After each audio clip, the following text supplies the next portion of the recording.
This week in East Brunswick, there was plenty to do and see in town, starting on Sunday with the Antique Auto Show at the Middlesex County Fairgrounds.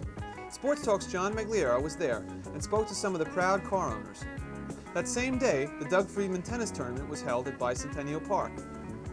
On Saturday, the Township's Septemberfest brought some excitement to the Civic Center grounds, and Dolly Vasta was on hand to talk to the performers and exhibitors. Part one of a three-part series on the fest will feature an interview with East Brunswick's breakdance group, the Romantic Walkers. On Sunday, the library brought its Summer Reading Club Carnival to the Civic Center. We'll learn more about this event from Library Director Sharon Karmazin. Then, Special Officer Mike Mansfield will be back with veterinarian Brian Johnson and some dog care advice. Consumer advocate Adrian Eisner will offer tips on direct deposit banking, and we'll end with this week's Township Council Review. Now let's join John Magliero at the Kiwanis Club's Antique Auto Show.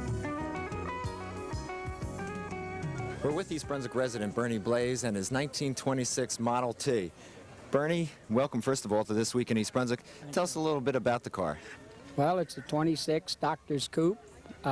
It's been completely restored. It has been very good to me in many ways. It's, I don't know what else to say much, that it's a lot of fun. It's a good car.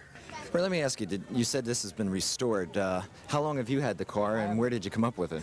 I have the car, it's my 5th year out, and I bought the car from a man down in Old Bridge who restored it for his father, did a very original job. Bern, you know, people come out here to look at these cars, and I've got to ask you, it's a question on my mind. In terms of cost, how much does it cost to maintain a car or have a car like this restored? Well, a car like this to restore, if you do it very professionally, it can get very expensive.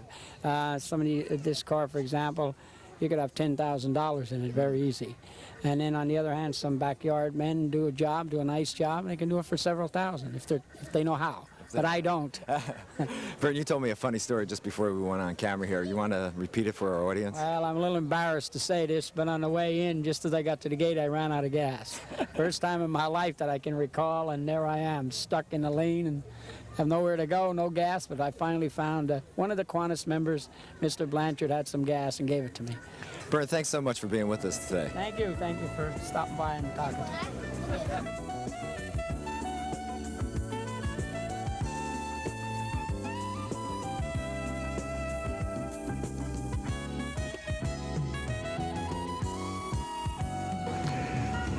We're with George Fayette and his 36 Ford. George, I noticed the car's for sale. Any particular reason? Well, I have a collection of 7 or 8 automobiles, and at this particular time, my collection is a little bit bigger than my storage space. So unfortunately, 1 or 2 cars are going to have to be sold. And I've decided this is going to be one of them, at this time anyway. This car is a unique-looking car. What model is it and some of the features on it? Well, it's a 1936 Ford Phaeton, which is a convertible. Not too rare of an automobile back in 1936, but I think now not too many of them have existed, you know. It's been fully restored, ground up, excellent running car, good road automobile. Basics are, it's a V8 engine in it, it's got dual windshields, a few chrome extras on it, but you didn't have too many accessories back in 1936. Well, George, thanks so much for stopping by and talking with us this afternoon. Thank you. Bye-bye now.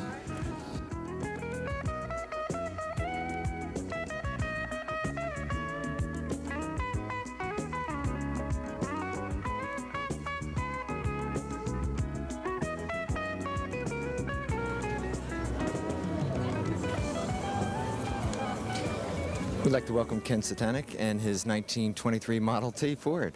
Ken, tell us a little bit about this vehicle. Well, it's basically a kit car. I built it 2 years ago for a price of about $10,000, and it has a 327 Chevy engine in it, all modified. It's known as a street rod, not a 23 per se. And I just built it and did everything myself, and I'm in the process of selling it now and wanting to build something else. What do you do with a car like this? Obviously, you keep a garage. You just bring it to shows? It's a show car, and also a car where you take it out and play around with it on the street a little bit in the evenings, and it's a good time type car. Yeah. It's not a car you use for an everyday vehicle, obviously. Right. But it's just a show and a good time type vehicle. Question comes to mind on insurance on something like this. Is it difficult to obtain insurance? Very easy. There's a place in South Jersey that insures these. It's a specialty insurance. For instance, $1 million liability coverage is only $69 a year. So, and $2 on every 100 for collision. You can't beat that, right? No, it's perfect. Ken, thanks for being with us this afternoon. Thank you.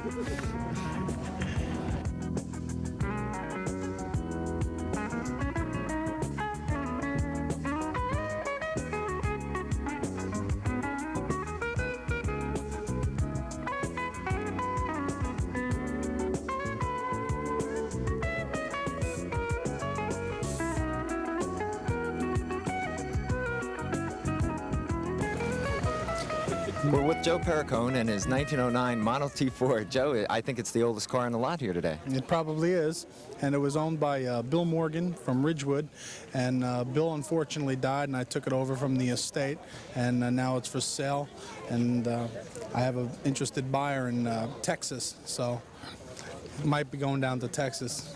Is there a big market for these cars? As far as I've been making my business out of it for the last 7 years, so I've been trying to make a market out of it.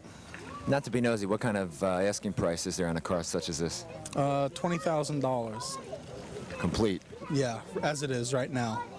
Joe, thanks so much for stopping by and being with us this afternoon. My pleasure.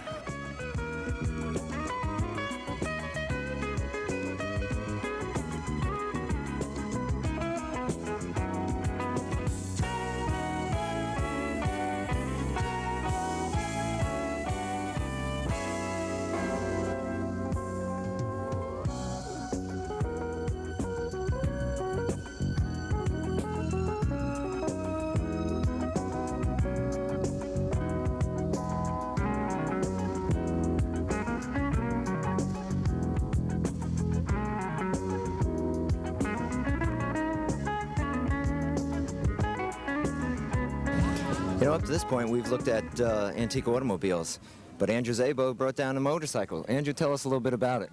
Well, I bought this many years ago when my family was growing, and we all rode in it till about 1970. And then we let it go for a while, and we turned it into an antique. What's the make and model on this? It's a 1946 Harley Davidson with a 61 overhead engine, which they call a knucklehead. And that's about it. 3-speed transmission, no reverse. Although some of them had a reverse, but we didn't get one with a reverse. And what about this sidecar that I'm sitting in? Well, that came with it after a while. We put that on, and this was an old police sidecar, and it's very comfortable. Many years ago, my daughter rode where your feet are right now. That's how small she was. And we had a lot of fun with it, and we still enjoy it. Well, I'll tell you, I'm enjoying it here this afternoon. And from the Antique Car Show at the fairgrounds, I'm John Magliaro. Have a good day. East Brunswick High School's class of 1974 invites its members to attend the 10-year class reunion Sunday, October 7th at the East Brunswick Chateau on Cranberry Road. Cocktail hours at 12 noon and dinner will be from 1 to 5 p.m. A check for $30 per person should be made out to the EBHS Class of 74 reunion and mailed to 123 Tices Lane, East Brunswick. For more information, call Mary after 6 at 257-7873 or Maureen at 625-0665. Please remember to RSVP by September 21st. Advanced registrations only are being accepted. The 7th annual Doug Friedman Memorial Tennis Tournament was held this past weekend at Bicentennial and Community Park Tennis Courts.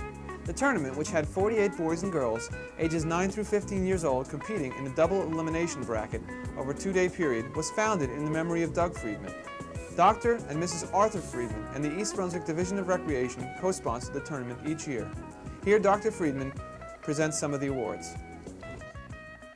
I'd just like to say that this is the 7th annual tennis tournament that we sponsored in East Brunswick, and it seems like every year it gets better and better.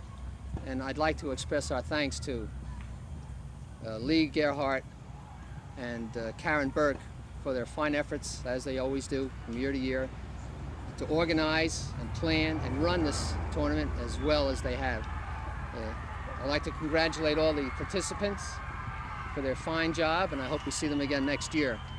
I'd like to present a few of the trophies that we've decided at this point. In the girls category from 9 to 12, in third place, Allison Moskowitz.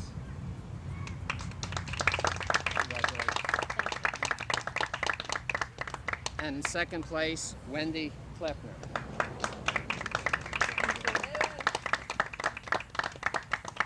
And in first place, Lori Ackley.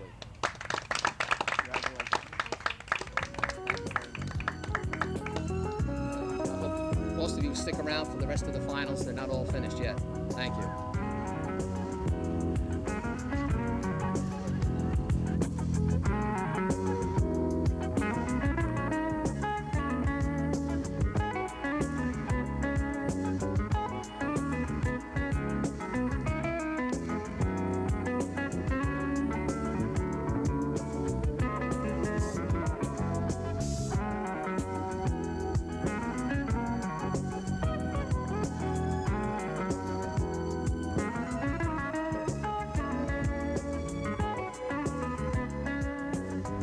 We have two very special awards to be given at this point for best sportsman and best sportswoman for the tournament.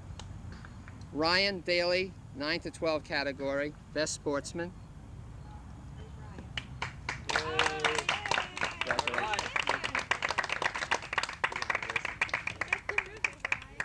And Susan McKee, best sportswoman.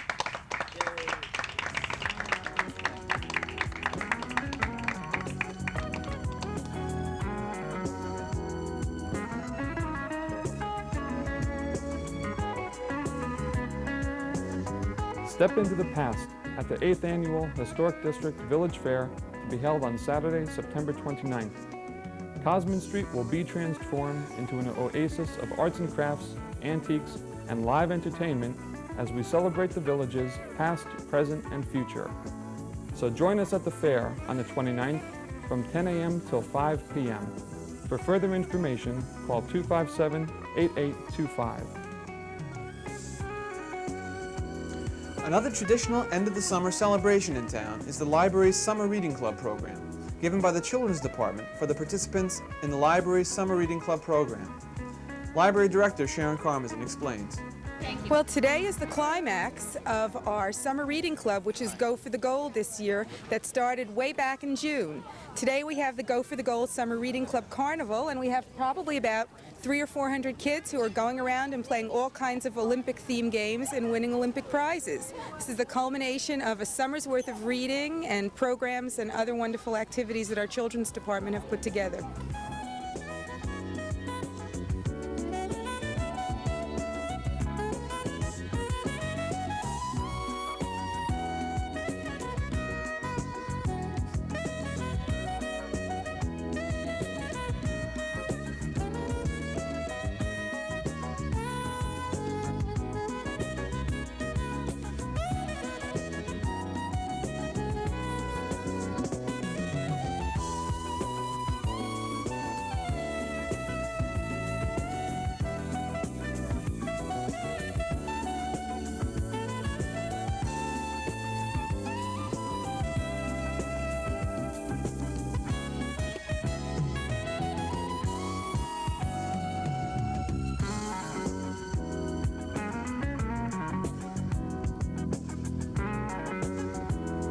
Hi, I'm Dolly Vasta for This Week in East Brunswick.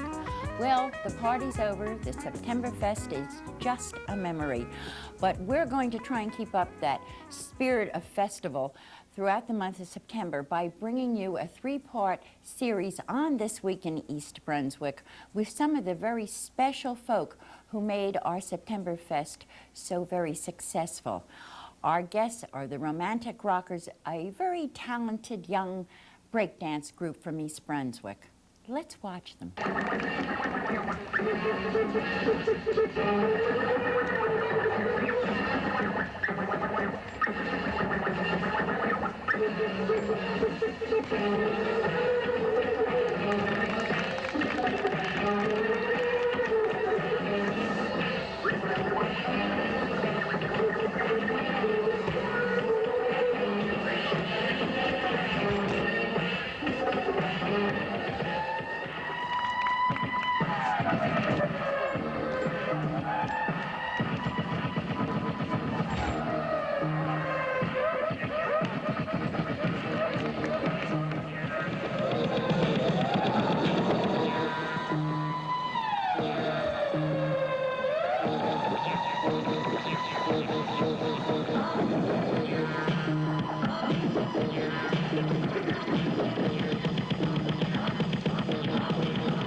romantic rockers, our marvelous breakdance group. Okay, identify yourselves. My name is Rich Alba. I'm from East Brunswick, New Jersey. David Cullen from East Brunswick, New Jersey. Elio Trincoso from East Brunswick, New Jersey. Aha. Okay, guys, I'm going to ask you to talk up, though, when you're on the mic, okay? Because it's so noisy, the background here. How long has the group been together? Around a year. A year? Did you start out as singles and then kind of team up looking for one another? How did the whole group get started? We started out, we used to just go over each other's house practicing and everything, and then we decided to get a group up one day, and it had a success. How many places have you played in, say, the last year? Well, we did a bar mitzvah up on top of the World Trade Center, and we also went to Atlantic City and we did a demonstration. Ah, whereabouts? In the Resorts Hotel. Very good. That's real high-class stuff, huh? Down in Resorts Hotel. Did you do any gambling? No, of course not. Of course not. Are all of you in high school? Yes, I'm in 11th grade. 10th. I'm in 8th. You're in 8th. So you're the kid of the crowd? The baby? Mm-hmm. Mm-hmm.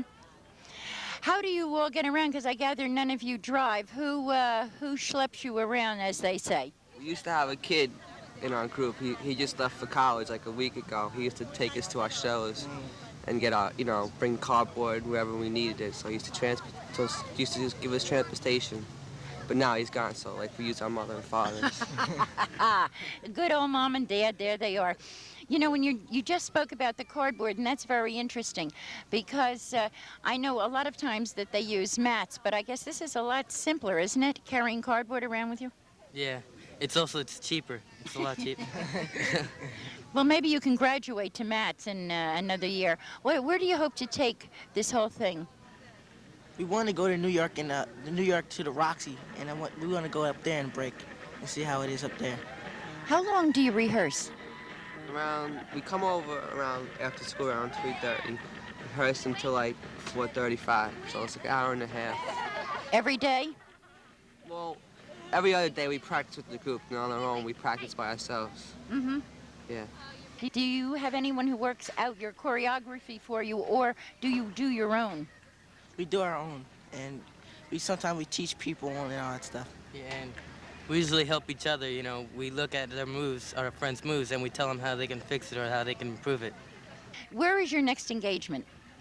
We don't know yet. We haven't. This is probably our last show, just for now. We don't have any more calls from people, so we don't know yet. Mm-hmm. In the trade, I have news for you guys. This is called At Liberty.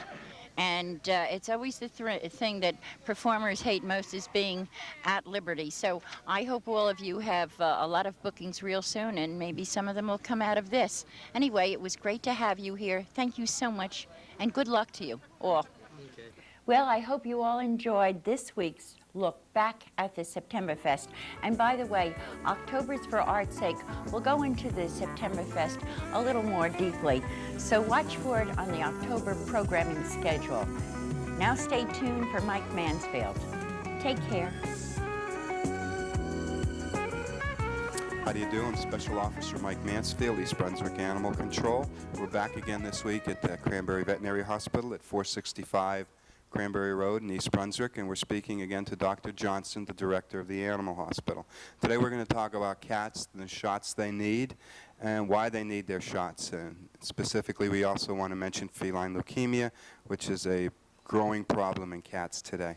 Dr. Johnson, I've brought my cat to you, and you're now going to give him the shots. Please tell us what you're doing. Okay, the pussy cat is going to be requiring 2 different injections. The first is a combination injection, much like the dogs get, as we had discussed last week. The names of these diseases are big. I'll tell you what they are and then try to explain. The first is feline viral rhinotracheitis. The second is chalacivirus. These are both upper respiratory infections of the cat. They cause a nasal discharge, the eyes will run, and since 90% of a cat's taste is their smell, when the cat gets these diseases, they won't eat because they can't taste anything.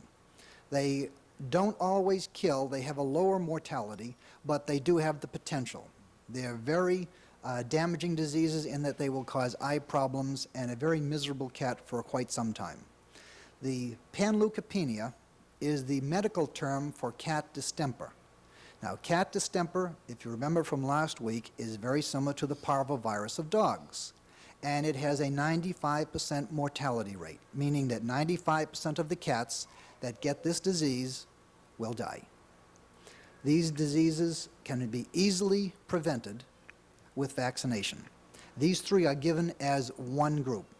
Now, there's another upper respiratory disease which accounts for only 10% of the infections. It's called pneumonitis. And this is vaccinated with a separate injection. So the cats, for complete protection, should get the 2 injections. And pneumonitis, although it does not have a large mortality rate, is one that will cause a persistent infection of the eye, of the nose, and can go into the sinuses and cause a very chronic type of infection. Again, something that is very easily preventable. Doctor, I've received a lot of calls recently on feline leukemia, and then some people are concerned that the leukemia will pass on to their children, that it would be contagious to humans. I recently lost my cat and went through the same scare. Could you tell us a little bit about leukemia and how contagious it is? Okay, it is somewhat of a misnomer to call it a feline leukemia cat, because when in reality it's a feline leukemia virus infection. The leukemia virus is a contagious, highly contagious virus infection of cats. This particular virus is picked up by many of the outside cats. The majority of them will get the infection and then get over the disease. Only about 5% of the cats will not be able to recover. Those cats are the ones that we consider to be feline leukemia virus positive.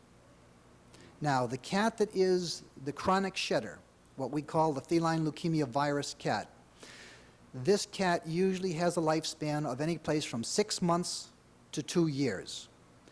Although the cat has a shortened lifespan, the virus itself is rarely lethal. Now, if that sounds like a contradiction, it is to some degree. What the virus does is suppress the immune system of the cat. It prevents the cat from fighting back.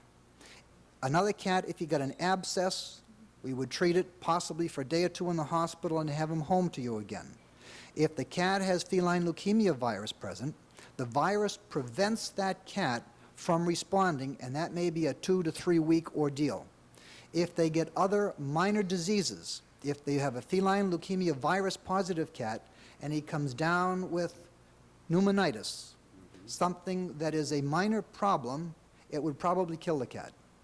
If they get other types of infections that would usually be minor, it will be a major or lethal problem to this cat.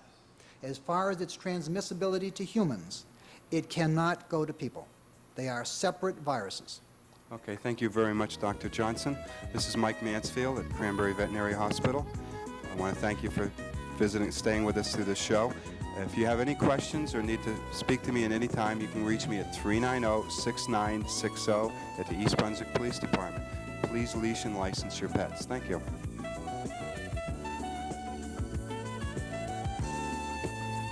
Hello, and welcome once again to Consumer Aware.